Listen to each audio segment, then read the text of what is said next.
All right. Hello, everyone, and welcome to another episode of the Aware Athlete Show. Today, our guest is Linn Rivers, and she has some some fascinating experiences that we're going to delve into, and hopefully we can get into some things uh, that are deep in her story, and they will be of benefit to all our listeners today. So I'm eager to get started. And Linn, welcome to the show. Thanks so much for having me. I'm happy to be here. Yeah. Okay. So you have had a near death experience, and in fact, more than one. Is that correct? That is correct. Yes. Yeah. Um, so let's talk. Let's just introduce the subject of death, and it's one that I feel, very much ignore. We try to push it away. That doesn't apply to me today. And we try to ignore it until the end, and then we really haven't given much consideration to it. So could you comment on how our culture views death and what might be a healthy way to view death? Well, I think really what it comes down to is the fact that it's the number one fear. People fear death Yeah. because it's the biggest unknown, right? There's so many question marks to it, and until we actually die, we don't know. And so I think a lot of people, they attach themselves to different systems of beliefs and ideologies and all of these different things just because it gives them a sense of hope for what comes after death. But the reality is no one actually knows until they're there. And the fear that comes from it is so overwhelming that, like you were saying, people ignore it, right? They think that they have this full life ahead of them and they can wait till XYZ to do these different things because they truly believe that they have their entire life and that they're going to live to be old. And they don't think about the fact that death can happen at literally any moment of your existence. And Mhm. I like to remind people, my entire family, except for one person, they all died 50s and younger, right? And my partner was 32 years old. And so it's this really profound thing of when you can accept that death can come at any moment, it really helps you live a more fulfilling life. So you can genuinely utilize death as a way to live a more fulfilling existence and to Yeah. to understand that every moment is a gift. It's not this drawn out thing that you're guaranteed. Every single moment is a gift. And what are you going to do with it? Right. My mother was gifted with 99 plus years. Wow. So that's fabulous. But then that really, since I I'm descended from her, I have her genetics. That really does let you think, well, that's what I've seen all my life. I'll live to be 100 too. I don't know that I want to, uh, Right. but yeah, so that just kind of emphasizes what we were talking about. It's when you see, you said in your family, people have died at 50 or before, Hmm.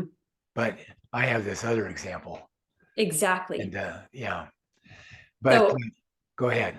the funny thing there is my biggest fear through life, and the only one, is actually getting old. Like that's because Yeah. it's such an unknown to me, right? And it's so, I mean, my mom was 40 when she died, right? And Wow. so I saw all of my family members died very early. And so I don't know, my grandpa died when he was 90, but I didn't see him that often. We lived in completely different spaces, so I didn't get to see him age. And so in my head, it's just like this big unknown of, and I don't necessarily want to live like being 100. I couldn't even imagine just having to be here that long. um, it's a big thing after not being here for a moment and understanding the peace that comes with it. Man, like I couldn't imagine staying on this planet for 100, well, I mean, at this point, like another 50 years, but 50, 60, whatever. Um, so yeah, it's So we might examine that a little bit while we're here. Mm-hmm. Uh, my I lost my mom in January, my dog in August last year, and my wife of 51 years in the wee hours of October 1st. And so that puts me, you've stated this, I've heard you state this a little bit before, in this place of it's good that I'm alive. There's purpose to that. Mm, But, you know, one foot is on the other side with her. exactly. And so you can be a little bit ambivalent there. And yeah, I've done some things to kind of, quote, get my house in order. You know, I've put my stuff in a trust so that my son could take care of my other son and things like that. And so, in that way, in that regard, I feel like I'm ready to check out. But, you know, so I'm not going to hurt anybody that way too much if I'm not here. But uh, I can. It's only been like 5 months, and my wife was so present with me. She Mhm. actually walked me through the process, Wow. and so if I'm quiet, I don't mean not talking, but somehow quiet inside. Hmm. Uh, she's still there, Hmm. and people say, "Well, you have her memories." Yes, I do, and that's very, very nice. But I have her too, Yeah.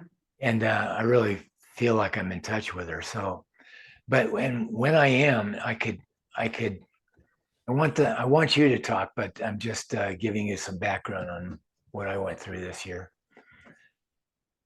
because it came up and would have to do with some of the questions I would ask you.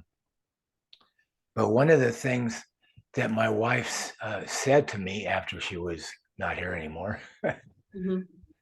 and you can take it as a voice or not a voice, but it's the truth anyway.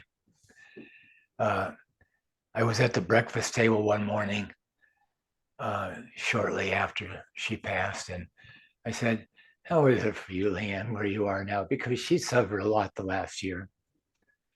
And she said, "Oh, Scott, it's so wonderful." Hmm. And there's a tremendous truth in that because if we're here, we're to bring some of that into now. And go ahead, speak. Tell me what your reactions are to that. Well, so I think a lot of people want to hear that it's heaven, right? But heaven and hell were a concept, like a mental concept. And so we're from different origins. They're different systems, much like Earth, right? Mhm. And so my origin might be completely different from another's, but we come from a much more, it's an energetic space, and that's why we're always connected because we are energy, right? So Yeah, you can't be separate. yeah, And I think that's like one of the most profound things when you can realize is that where I'm from, I'm literally just a breath away. It's literally one exit, one step away from yes, where they can see me right now, because they're around in the universe, the best way I could describe it, right? And I can literally step out of this body and I'm home, right? And the difference there to bring Mhm. this into a completely different space is I did have a near death experience when I was 1 and 3 also. I had pneumonia as a baby, and that tapped me into a completely different way of living. I had psychic abilities from the age of 3. I had prophetic dreams. I was able to have visitations from my past loved ones. And visitations and dreams are different. So through visitations, you're actually in conversations with your past loved ones about the present moment versus dreams where you're just having like dreams of recalls or just in different scenarios. And my mom would come through every once in a while and knock on the door. That's how I knew that she was coming through. She would knock on the door and come through, and we'd have a conversation. And so she helped me through my teenage years by coming in and just checking on me.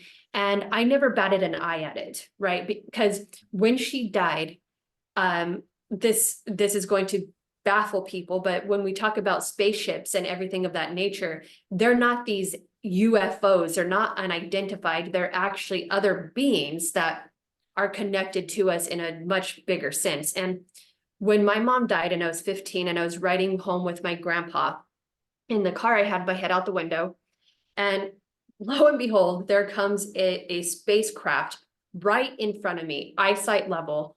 And I'm just looking at it. I don't even think twice about it. I'm just like, okay, like there it is. And my mom says, I'm home, I'm safe, and I'll be with you. Mhm. And didn't think twice of it. I just knew, I had this knowing inside. I knew exactly what was happening. I knew that that was from my home. I knew that everything was just lined up, and anyone else would have probably freaked out with seeing this thing right in front of them. And then it shoots off to the left, and it comes right back in front of me, and I see it again, and then it just takes off. And I just said, okay, she's home. And I obviously went through a grieving process because I was 15 Yeah. years old.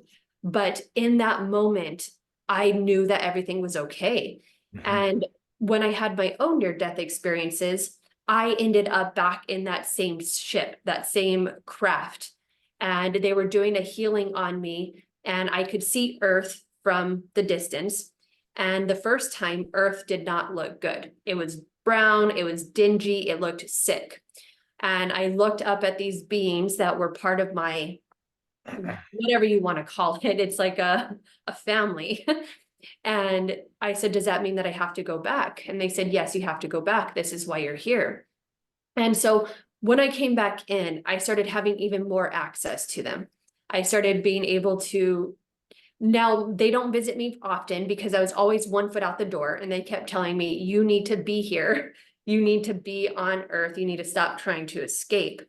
And so my last near-death experience is when I finally got that memo and I put both feet on the floor and I was like, okay, I'm here until I'm not. And we are meant to live a more fulfilling, long life. But there are different ways that we can take ourselves out of this life too, right? Suicide is not just black and white. It's not just pulling the trigger or taking the pills. It's not taking care of your body. It's not, looking out for your health. Those are actually considered suicides. And so when I came back in, my mom would come through often to make sure that I was taking care of myself and actually doing what I needed for myself. Because, like I said, I was so sick so often. I didn't give an example, but my entire childhood, I was sick with some form or another.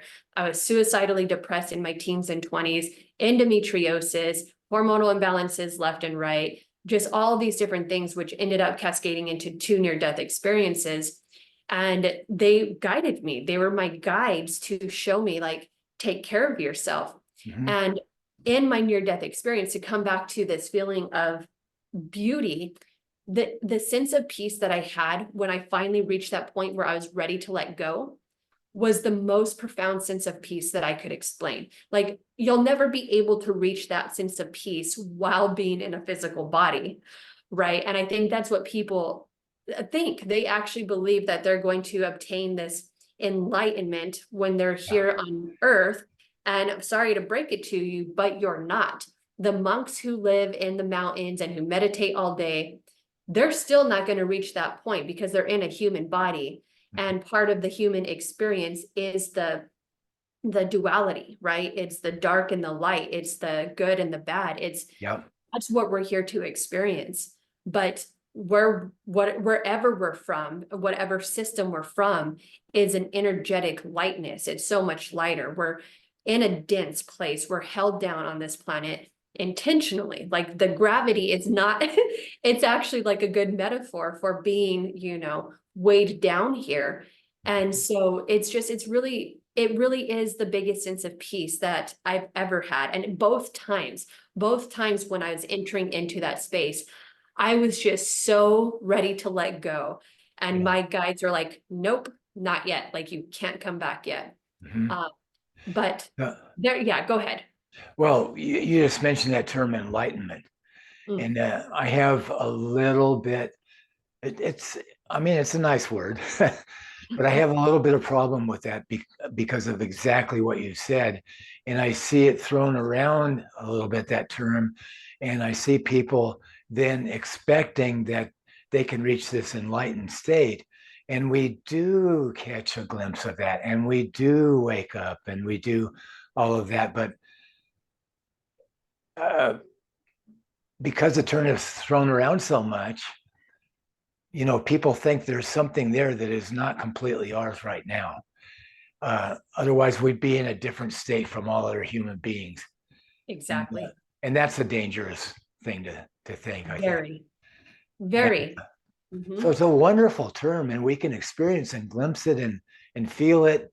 But yeah, don't get too hung up on this state that you can't achieve. Exactly. It's actually really detrimental to your life, to be honest with you, because we came here to learn being a human, right? And Yeah. I think that's why I have a really difficult time with the spiritual communities in this day and age. I went through it. I went through the all high and mighty, do yoga, meditate, all of these different aspects, but people take it to such an extreme extent, right? Everyone's always like, they're either extremely grounded where they don't understand their spiritual connection, or they're so high up in the air that they have no reality. They're not in touch with reality. And I think it's just like this reminder that yes, we're spiritual beings, but our point is to have this human experience where we're here to learn different things Yeah. by being in the human experience. And a lot of people are always like, oh yeah, but the monks are doing it in, the mountains. And it's like, bring those monks here to to America or to a Western culture. They're not going to be at peace very long. Right. And it's like they want to fit everything into this one box that everyone could feel this good. But the reality is everyone's living in a different pocket of that. And if you brought those people into our existence, they're not going to be the same person that they are when they're in the mountains, or, and we get this idea that we have to reach that level of attainment, or, go off and do all of these retreats. And it's just, the whole point is finding peace within yourself in every single moment of life, the good and the bad.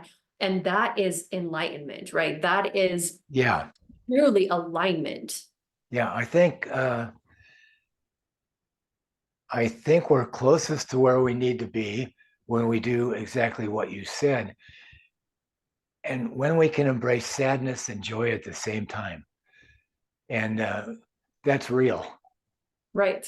Yeah. So we don't chase away experiences that have to be there so that we can be in this headspace that's perfect. because because perfect is, All of it. it is all of it. That's so wonderful. Yeah. And so Yeah. we can bring the spiritual into this realm. I think we have to.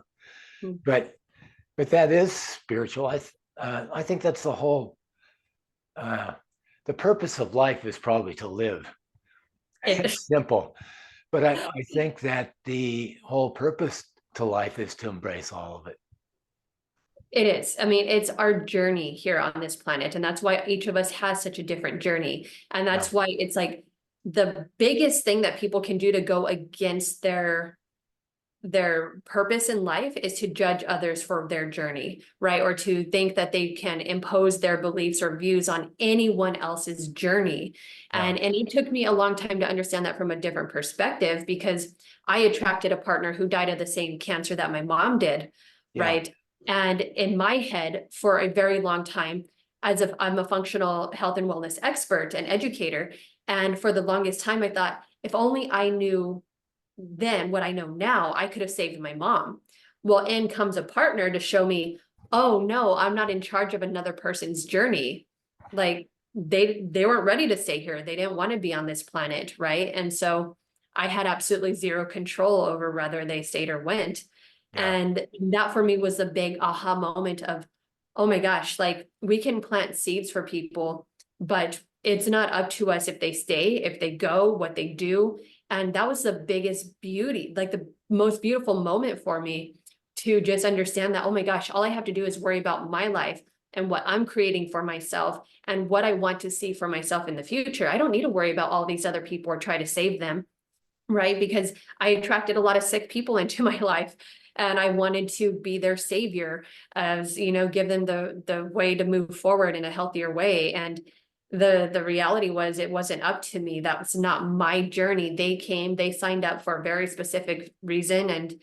And the bigger thing is, you're right, our purpose in life is actually to live the most authentic version of our lives that we can. It's not to be a doctor, it's not to be this, it's not to be anything external. It's to be the best version of ourselves and to continue evolving and growing as a being and being a light for others, right? A beacon, just to be energetically light. That's healing to the world. Right. And what you do as a profession is just a bonus. It's you find your skills in life and what you like to do, and you grow those, and it can evolve. It's not this one thing, it can be many things throughout life. And I think people, they get hung up on this idea that we have a purpose and I need to be here. And your purpose is to be here. Your purpose is to live and explore and have fun and find joy. Yeah. Yeah. And excuse me, embrace all the things that come your way. Mm.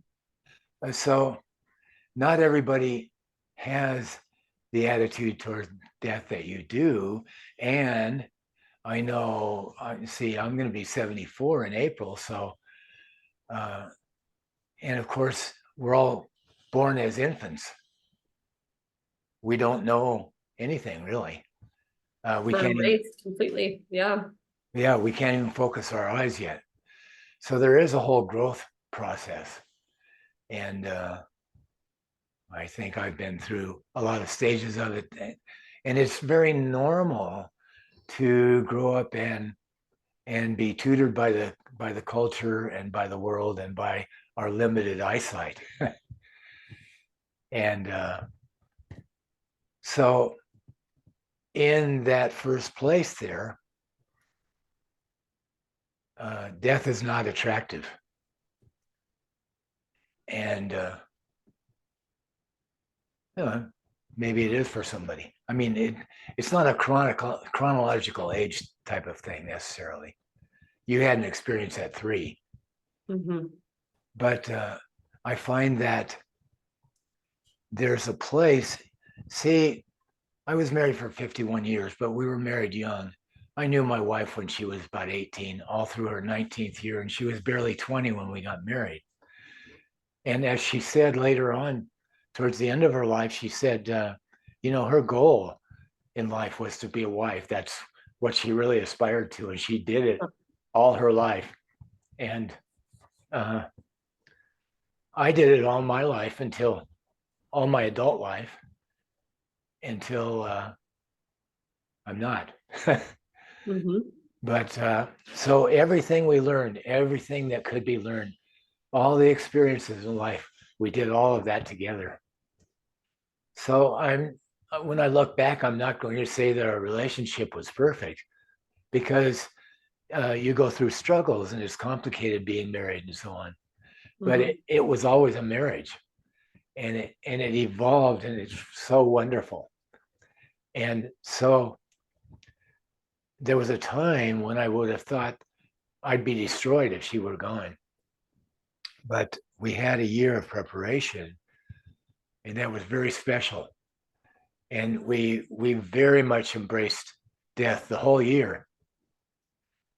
And I could tell you more about her, but not everybody does that. And in the grieving process, there can be a beauty to it, or there can be a focus on my loss.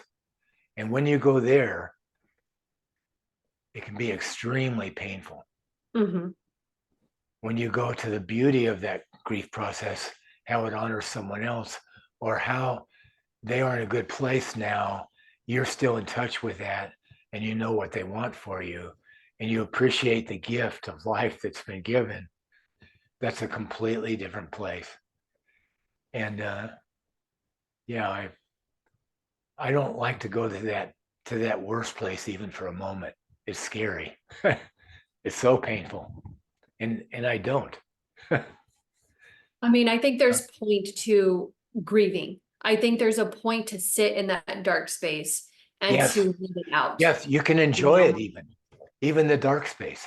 Right. And Or I you, think it's necessary to go into that space till it's not scary anymore, till you're like aware that Okay, I'm Yes, feeling really bad, yes, and I'm gonna yes, let absolutely. myself feel really bad right now because that's part of it, right? That part, feeling bad is part of this existence. And I mean, I was suicidally depressed and I was on the floor at certain points where I all I could do was lay on the floor and cry until it was gone, right? And that could be 13, 14 hours of Yeah, just on the floor and not wanting to be here anymore and just trying to make sure that I could get by. Just like, okay, just lay on this floor until I don't have that sensation anymore. And that was perfect. That's where I needed to be at that time in my life. And until I obviously figured out my health and understood why I was unwell, because our body's connected to our mental health. And so until I figured that out, that happened a lot. And so I had to sit in that space often, right? And it wasn't necessarily connected to the deaths in my family. More than anything, I was more angry that they left me here, that all of them, my entire family and my partner and friends, that they all left me here by myself. And I was always like, why are you leaving me behind? And, then once in one of my near-death experiences, I understood like, oh, I have a lot to teach people because I had to go through all of the things in my life and all of the yeah, illness and all the deaths because I'm teaching this now, right? I teach people how to actually heal at the root cause and not just keep masking symptoms. And I had to learn all of that stuff for so long so I could teach it. And now I'm teaching it.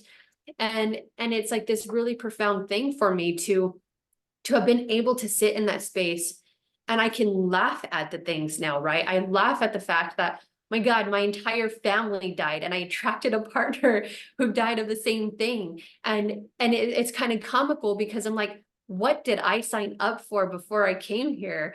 Because it was just kind of like this, man, did I ask for a very quick trajectory to get through a lot of stuff that people tend not to go through till they're in their 60s and 70s, right? And I was 20 when I was doing that. So it was just this really like big aha moment that I have to learn to sit through both the dark and the light and to understand both of it so intimately because there is so much beauty in the loss. Like yeah. having that deep of emotion for your wife Yes, is beautiful, yes, it right? is. Because a lot of people don't get to experience that. A lot of people don't get to experience 51 years of marriage. Like those are beautiful things. And Such a so gift, yeah. feeling that pain is like this, oh my God, look at what I got to experience. Like I have this deep love for someone. And to Yeah, be honest with you, the hardest loss for me is going to be my dog, right? Because this dog has been with me for so long and has been the most unconditionally loving thing that I know without a doubt I'm going to lose it for who knows how long, right? But it's going to hurt. It's going to be painful. And I'm aware of that. And I can still break down just at the idea of losing her because she's been the only consistency in my life for so long that I'm aware that it's going to be painful. But I'm also going to be aware that I got to experience this life with her. yeah, yeah. I mean, sometimes I'm overwhelmed by the gift because uh, I ask my wife questions before I was just a kid, but I asked her questions like, what makes you think you can stay married? And she answered that to my satisfaction. And yeah, what a gift it was because I never had to experience what people do, divorce. That to me sounds more painful than my wife is still with me. Well, And and so I really like to bring up the point of divorce is actually really beautiful. People being able to leave marriages that they're genuinely not happy in, like that's a gift on itself. And we're not supposed to stay in connections past a certain point. And if people could understand that a lot of times they come together in the purpose of having children, and that's it. Like those two souls locked in contract to bring two other little beings or one other little being in. And that was their contract and then they grow apart. It's when people start growing apart that they genuinely they're not supposed to keep a contract that's not healthy and happy, right? And so moving on is a beautiful thing. And it's no different from losing someone from death either. It's like, okay, this is the end of our contract. And now you, Scott, have a whole new journey that you're about to embark upon. And it's a new clean slate for you. She's still there, she's still around. But now what are you going to do with this life? You know, you have a whole new journey, and you can try all these new different things. You can go these new different places and experience things from a completely different perspective, right? And so it's just like the way that we wrap ourselves around these ideas is we label them good or bad, and people like to use divorce as an excuse for their misery, or like, you know, pointing fingers at each other. And it's like, if you could accept these things as a gift and realize you no longer have to be in this contract and you can grow and evolve into something completely different now, what are you going to do with your life? Right? Because let's say you live another 30 years, right? Like, Oh my that is a goodness. possibility. And so what do you want to create for yourself? You're a child now. You get to explore life in a completely new way. What are you going to do with it? Yeah, I try not to get in my head and try to plan what I'm going to do with it. It's just there every day. Yeah. Um, so you mentioned being alone. Mhm. Do you have anything to say about that? I love being alone now. Mm, yeah, I've intentionally been alone for about 7 years. I've tapped in like very, very briefly to see if I wanted to date, or, you know, if I wanted close connections. But one of my journeys was to learn to be alone comfortably, because one of the biggest fears for people is being alone, yeah, right? And a lot of people stay in unhealthy relationships for the fact of just not being alone. And for myself, I had to learn that too, not just getting into relationships just to be in relationships. And I was like, you know what? I'm going to give myself a year to be alone, no dating, no nothing, and just learn to sit in my own space on a regular basis and not yeah, be attached to my cell phone. And once I did that, I fell in love with it. And 1 year turned into 6 years. And then I tried dating and I was like, nope, not unless someone comes into my life that makes me happier than I am alone. Am I going to allow someone into my life? yeah, And I've had to learn, you know, in very difficult ways of just like, okay, push this person out. It doesn't feel good, but I would still try to cling to the idea of someone being there. And it took me a long time to get to that point where I'm like, no, I prefer being alone unless someone adds to my happiness at this point. And and it did. It took me a long time to get there though, because it's uncomfortable to to sit in your own space, because that's not what we're taught. You know, we're taught to always be yeah, around people, always have friends. And the reality is it's you get to learn so much more about yourself when you are in your own space. yeah. So marriage, there's two things here. What you just said, I want to go on with that, but marriage is it involves two people. Hmm. So it doesn't matter how much love you get from one side. Usually, I mean, it's never perfect on one side, but let's say it was. If the other person is not there, it can't work. Exactly. And but I think more relationships could work if people were not where they might be. Let me go into that a little bit. Let's go back to being alone. So I thought that was very profound what you shared, because I'm not too open to being with anybody else unless they add to the work that I think I should do in the world. Does that kind of concur with what you're, Hmm. yeah. And 100%. but here is this deal. I was only half a person in a way. I mean, because there was this glorious relationship. Yeah, I mean, sometimes it was hard, but it evolved. And but when I held my wife's hand, and eventually she couldn't talk, she could maybe squeeze my hand a little bit, and then she couldn't do that. And then her breathing slowed, and then she took her last breath. But in that process, there,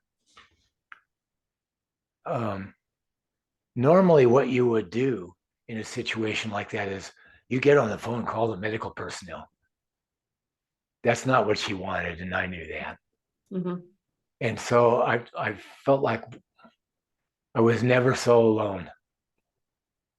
There was no one to help me. I had to be with her by myself. A wonderful thing to do. I mean, I'm glad I was there, but Mhm. I'm just emphasizing that feeling of being alone. Nobody is coming to do this for you. You just Yeah. have to you just have to be here through this process. So glad I was, but it's still that was one of the aspects of it. And then ironically, and I was trying to, I guess, be kind to her, but and my last words to her when she couldn't speak to me were, "It's okay, Leanne, you can go. It's okay, Leanne, you can go." And then I realized how profound that was, because someone said recently, and whenever you speak about anything, you have to rely on words, and words don't express everything, and so you have to understand the context. Mhm. But he said, in love, there is no attachment. So in the context I'm giving it, maybe you can understand that. If there is attachment, there is no love. Correct. And so that was a much deeper thing to say than just, you can go now. Mhm. She didn't need my permission, but she didn't go until I said that. Yeah. And that was an evolution of our relationship too. Even if Mhm. she'd lived, it's okay. You can go. You can be who you are. I love Mhm. you so much. I'm not attached. Yeah. And being alone, that's a process for me. So I'm with her, but I'm alone. Yeah. In a sense, I don't even want to bother her.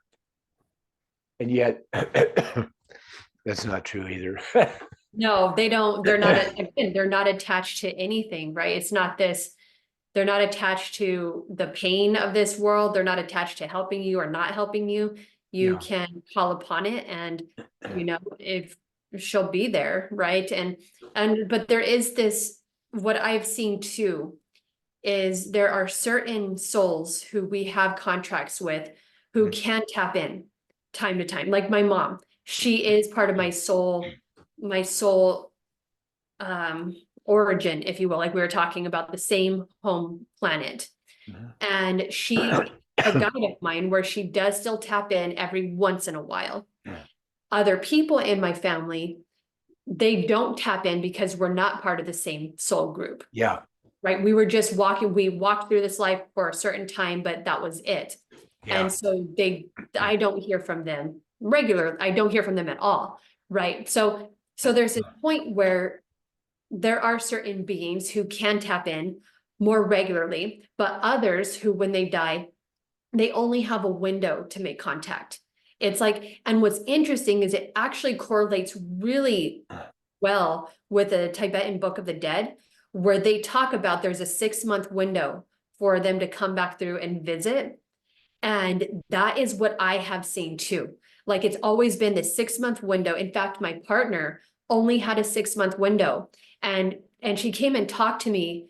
The one of the last times she came and visited, we went out to dinner and we were sitting there talking. And she very much specifically said, I cannot come and visit anymore. I have to come back into this life. So I'm not going to be here. And I never saw her again. That was many, many years ago, but it was a 6-month window where she still came and talked to me.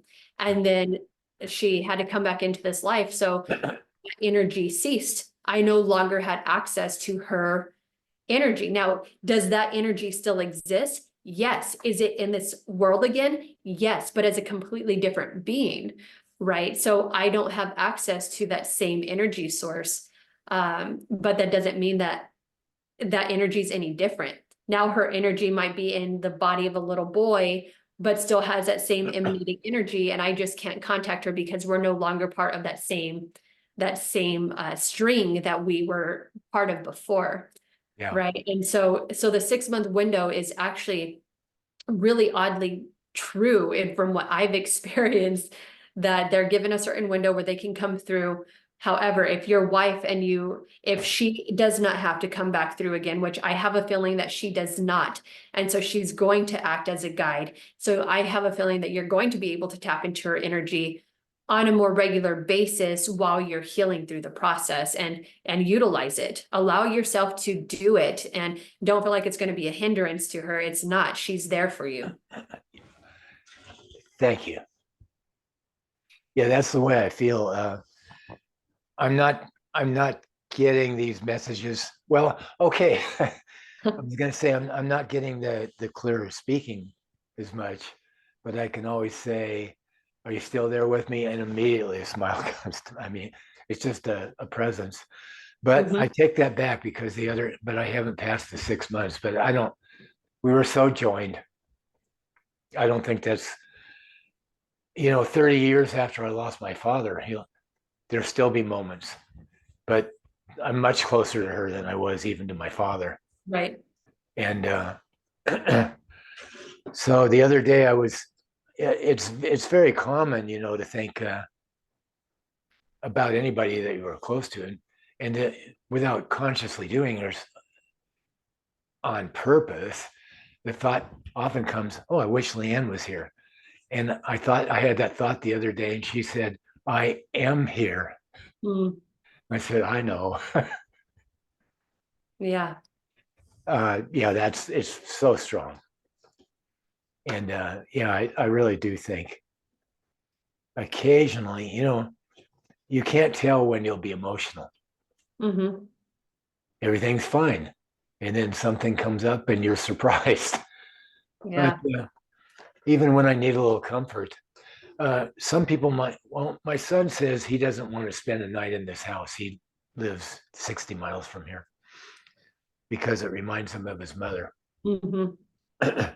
But to me, it's like her arms around me. And some people might not be want to be alone because they would remember all this. But when I'm alone, I'm even more with her. So First. yeah. Yeah.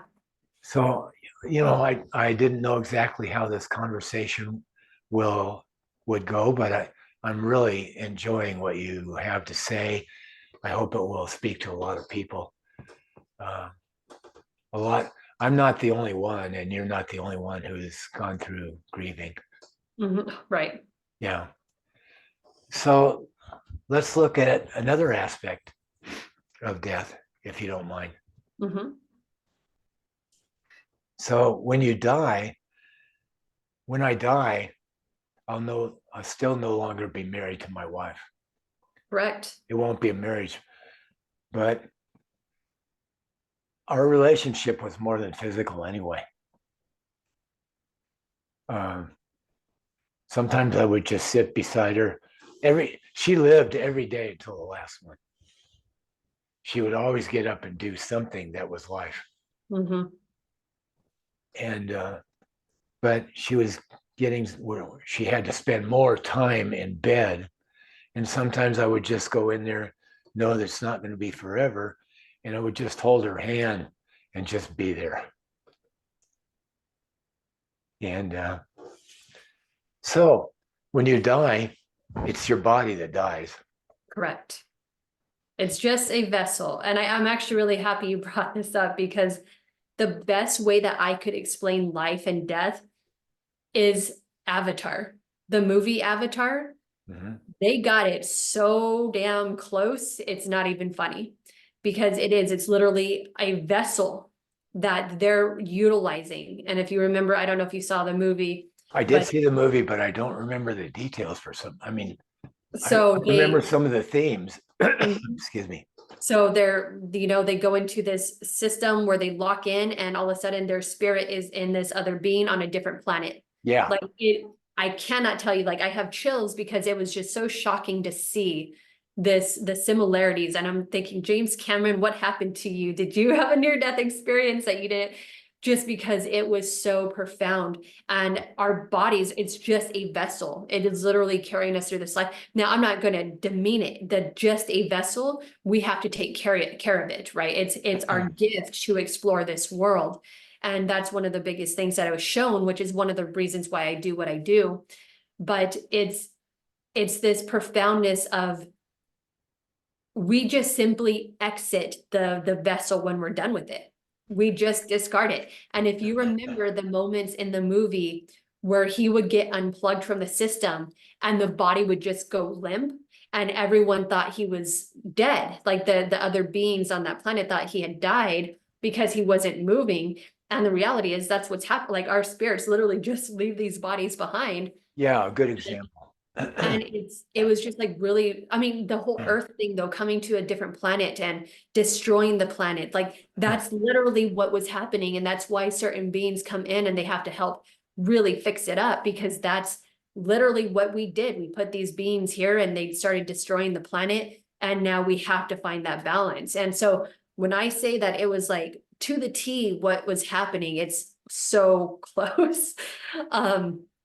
So anyway, back to that point of, yes, we just exit our bodies and then we're home. Like, it's that simple. We just leave the body and then we're home. It's not this travel through all of these different dimensions or anything. It's just a snap of the finger and you're back, and it's beautiful because it's literally this detachment, because everything is temporary in this entire life. Nothing is certain, nothing is constant.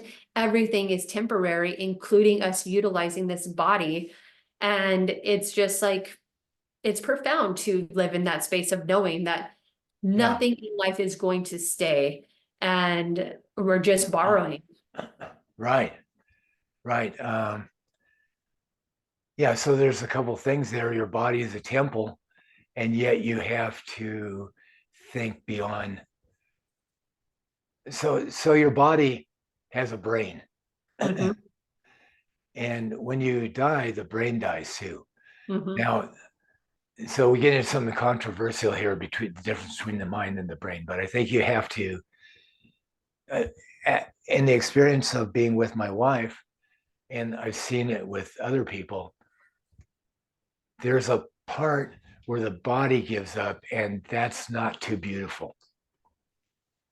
But then there's a part where the spirit leaves, and that last breath is peaceful. Yeah, when my dog passed away, we gave him 2 surgeries first. He had a tumor on his head, and it was kind of ugly as that was healing. But that did heal well, and it didn't come back. But then he had a mass on his mouth, and that was removed, and that wasn't. It just roared right back, and he had tumors elsewhere in his body. Yeah. And when you looked at him, that wasn't pleasant. Yeah. But when he passed, it was so peaceful. Mm. And he was a pioneer for us because he lived every day till he died too. Till he couldn't get up, and then it was time to go. And that's the way I'd like to go. My wife is my hero. Yeah. This body, you never know. I know someone who's in his 90s who runs up a hill every day, and Exactly. he constantly does triathlons. He's Yeah. down, in his 90s. He's down to the sprint triathlons now. That's But amazing. for 22 years, he did the Ironman in Hawaii. And then when he began to get into his middle 80s or past 80, he couldn't make the cutoffs anymore. Oh, But that's a world championship race. that's amazing. And then so he just went to half marathon or half. I think they call it the 70.3 Olympic distance or whatever. So it's instead of 140 miles, you're only doing 70 miles. Yeah. Doing that in his 80s. Jesus. I mean, that's the beauty of it, right? Where when we actually learn to take care of ourselves, which is what we're supposed to do, the way the majority of people are living is not healthy, and it's not the way we're supposed to be living. And that is taken into account. Like, I just want to like clarify, like I said before, it is considered suicide when you know what you're supposed to be doing for your body and you're not. That is a form of suicide. And for me, it was really profound to see, because I'd always been healthy, but I never knew what it meant to actually take care of my body and give it what it needed. And when I looked at that, I thought, okay, a lot of people are on their road to getting into their 80s, where they're going to be in walkers, they're going to be in nursing homes, all of these different things. And that's not the way it's supposed to be. And that's what I teach, right? Like, I teach people how not to do that because we're not supposed to be that. We are supposed to be running in our 80s and 90s. I have friends who are climbing in their 70s. I'm a climber, rock climber, and I have friends who climb in their 70s, and they can still kick my butt, and they can ride bikes up mountains that I wouldn't even begin to touch, right? Yeah. And that's what we're supposed to be doing. We're supposed to move into old age with grace. We're supposed to live into our 90s. And even there's people in their hundreds. The yogi who does, she's 103 and she still does yoga in really profound ways. And that is how we're supposed to live this life. And we're not. The illness in this world is an epidemic. And that is part of my journey here, is to teach people not to end up like that, because that's not life. A lot of people die far before they leave their bodies behind, and they're mentally checked out far before they actually leave their body behind. And it's not pretty. And this is why we have massive cleanups, where we do have things that happen in this earth that are intentional to clean up the old energy, because they're not evolving. They're leaving, they're just staying in the same place, and they're doing the same things, and they're not being better versions of themselves. And that means it's time to go, right? We're supposed to keep growing and evolving and moving, and that's not what's happening. And that's why we have these things happening. It's part of this cleanup system. And if people understood that, I think there'd be a lot less fear in this world in general, because it's part of our journeys of, are we evolving? Are we becoming a better version of ourselves? And are we taking care of ourselves? Because if not, there's no reason to be here. If you're going to cease and you're going to say, I'm done, I don't want to evolve anymore, there's literally no reason to be here if you're not going to continue living. Yeah. I kind of lost my train of thought there. I'm sorry.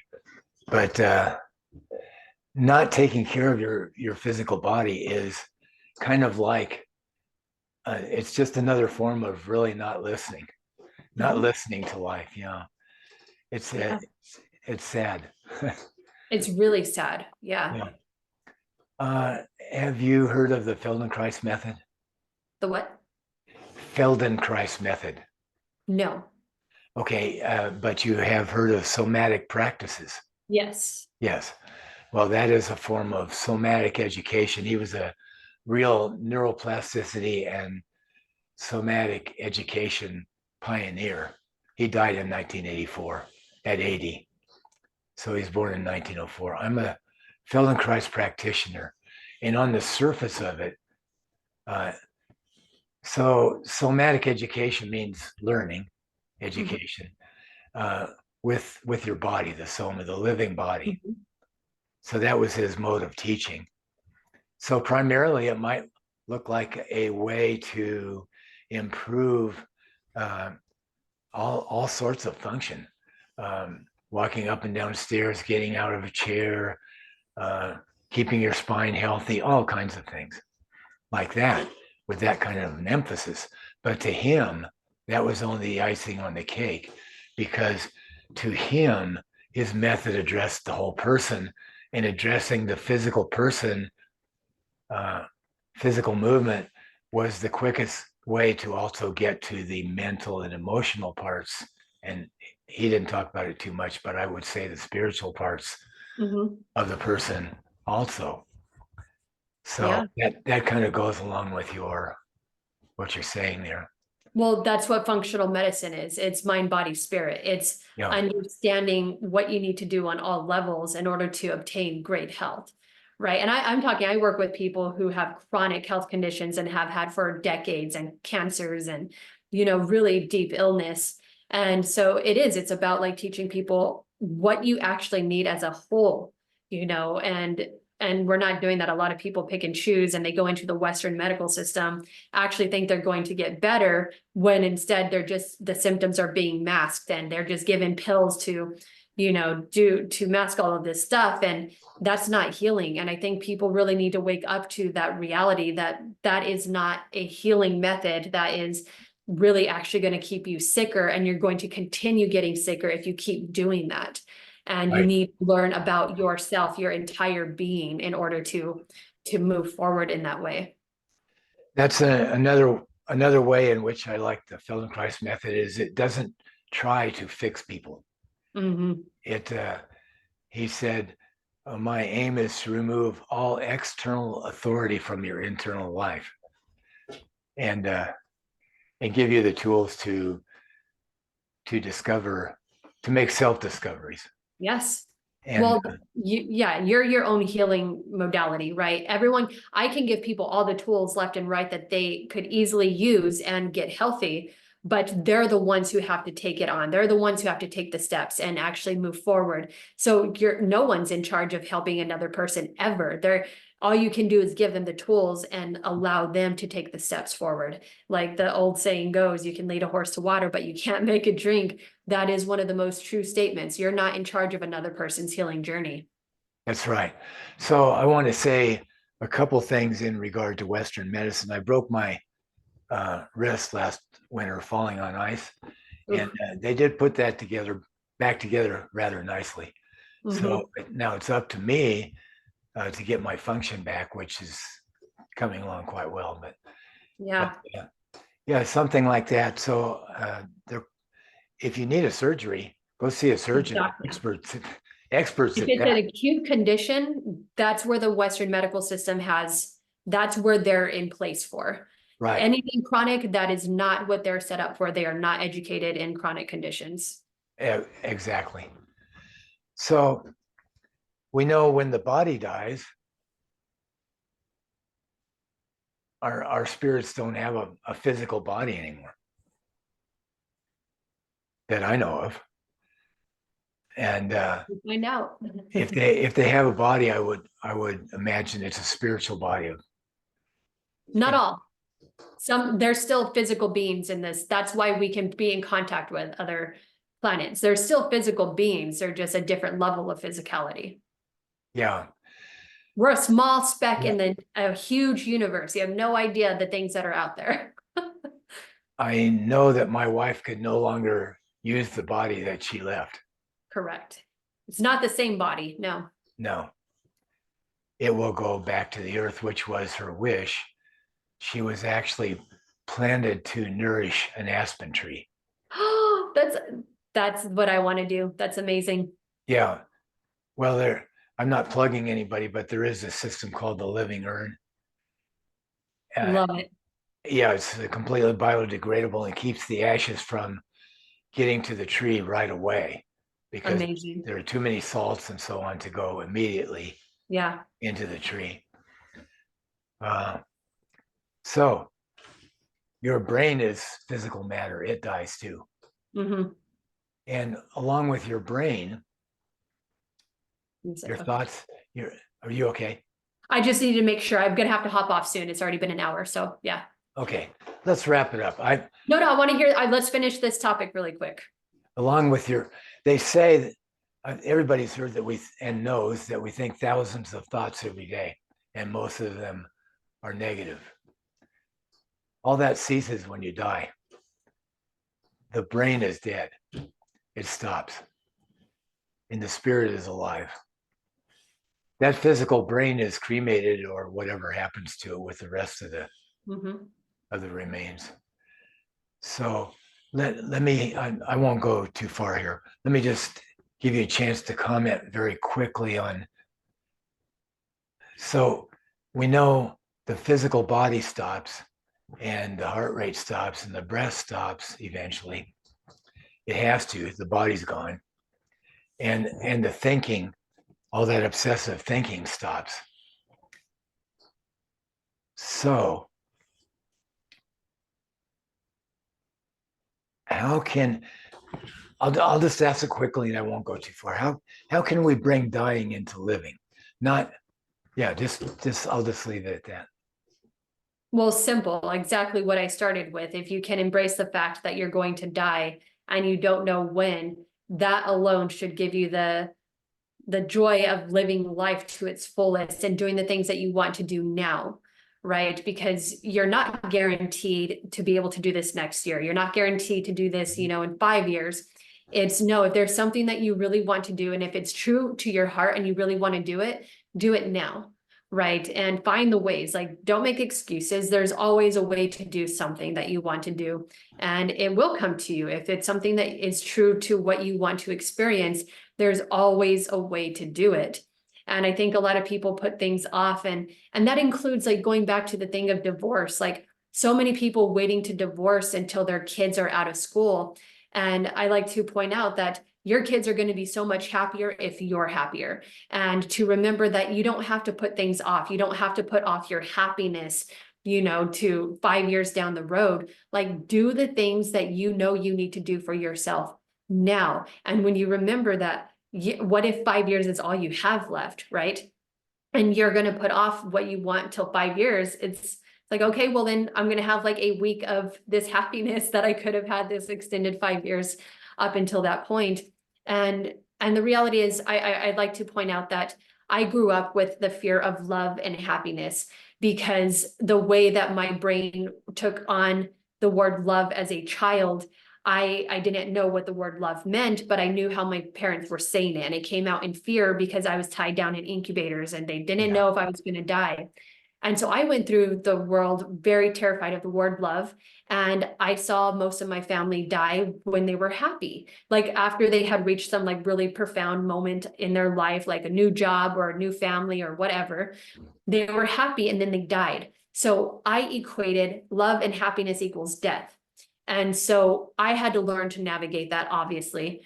But when I came to the understanding of it all, the biggest thing you can remember is you're going to die either way. You're either going to die miserable and regretting things that you did not do, or you're going to die happy and knowing that you made the changes that you wanted to make for yourself and did the things that you wanted to do. Which one do you want? Right? Because you're going to reach the point of exit regardless. And so, do it happily or do it miserably. So there's a profound shift when you accept death. Not that, okay, I know my uncle died, not that. But when you accept death as a part of life, as a very, very unavoidable and imminent and wonderful part of life, then there's a profound shift that affects everything. And in fact, you find life through that. Mm-hmm. Yes, it is part of life. It is not separate from it, right? It is part of our existence. It is part of our journey. You come in and you go out, and it's all just this integral piece, like from start to finish. It's just all part of the process. Right. I'll leave it at that. And I know you have to go. And this has been a lovely conversation, and I'm glad that this moment of this day I spent with you talking about these things. So yeah, I'm really happy it actually was kind of perfect, because I actually got to see my grandpa, my dad, and my mom in the last 3 days. So it's really bizarre that this all came up right now. So it felt very intentional. So I'm happy that we talked about this. Very nice. Thank you so much, Lynn. Yes, thank you so much, Scott. We'll talk to you soon.